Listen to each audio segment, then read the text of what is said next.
Assalamualaikum, bismillah, wassalatu wassalamu ala rasulillah, amma ba'du. Guys sekalian, izinkan saya menyampaikan beberapa hal, semoga berkenan. Seperti yang kita ketahui, kondisi negara Indonesia tercinta ini sepertinya sedang tidak baik-baik saja. Terjadi PHK di mana-mana. Dan akhirnya pada rebutan ngelamar kerja. Ada yang dapat, tapi ada juga yang belum dapat kerjaan baru. Harga emas juga melambung. Emas antam mencapai rekor tertinggi hingga 2 juta per gram.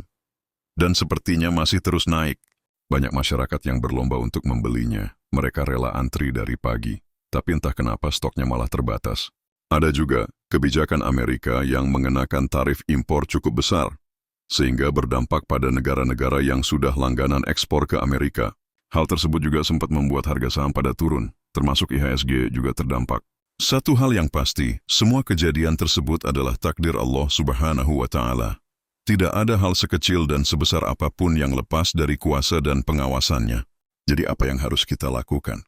Pertama, sabar guys. Dunia ini memang tempatnya ujian. Tapi nggak lama kok. Karena sesungguhnya sesudah kesulitan itu ada kemudahan. Sesungguhnya sesudah kesulitan itu ada kemudahan. Itu janji Allah ya guys. Dan Allah Azza wa Jalla tidak pernah ingkar janji. Jadi tetaplah berdoa dan ikhtiar ya guys. Selama nyawa masih ada, insya Allah rezeki akan datang. Tinggal kita jemput saja. Kalau pada suatu titik kita merasa lelah, istirahat dulu sebentar.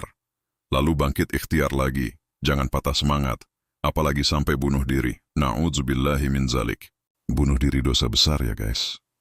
Dan bukan merupakan solusi. Setiap masalah pasti ada jalan keluarnya. Tinggal kita mau usaha apa enggak.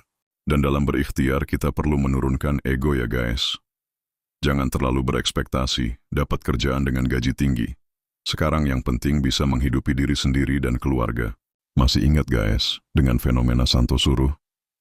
Dulu sempat viral, beliau nggak malu ngerjakan apapun, yang penting halal dan menghasilkan uang. Alhamdulillah beliau bukan hanya bisa survive, malah bisa mempekerjakan orang lain. Beliau bisa jadi salah satu inspirasi. Betapa, kalau mau berusaha, insya Allah akan dikasih jalan sama Allah.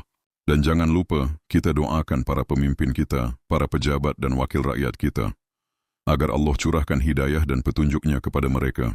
Jangan demo mulu ya guys. Biarkan para pemimpin dan pejabat bekerja. Selama kita tidak disuruh mengerjakan yang haram, kewajiban kita, sami'na wa atho'na. Mungkin itu berat, tapi setidaknya tolong diusahakan. Kita sendiri juga masih punya banyak masalah yang harus diselesaikan. Jadi sebaiknya, kita fokus ikhtiar mencari solusi dari masalah kita. Tidak perlu mengurusi urusan orang lain. Dan jangan suka nonton goyang dompet di TikTok atau di medsos lain ya guys. Atau malah nonton maksiat lainnya yang lebih parah. Sedikit demi sedikit, maksiat yang kita kerjakan akan menggerus kenikmatan yang kita terima. Sehingga kita jadi lupa bersyukur. Kita jadi sering mengeluh. Padahal sebenarnya banyak kenikmatan yang Allah telah anugerahkan kepada kita. Bersyukurlah dikasih rezeki anak. Di luar sana masih banyak pasangan yang belum dikaruniai keturunan. Buat pasangan yang belum dikaruniai keturunan bersyukurlah. Di luar sana masih banyak jomblo-jomblo yang belum menikah. Dan teruntuk para jomblo segera menikahlah. Kalau belum mampu, berpuasalah. Karena di luar sana banyak maksiat terpampang di mana-mana. Iman bisa goyah jika kita tidak menjaga pandangan. Kurangi nonton konten-konten yang berbau flexing ya guys. Untuk urusan dunia, lihat yang ada di bawah kita.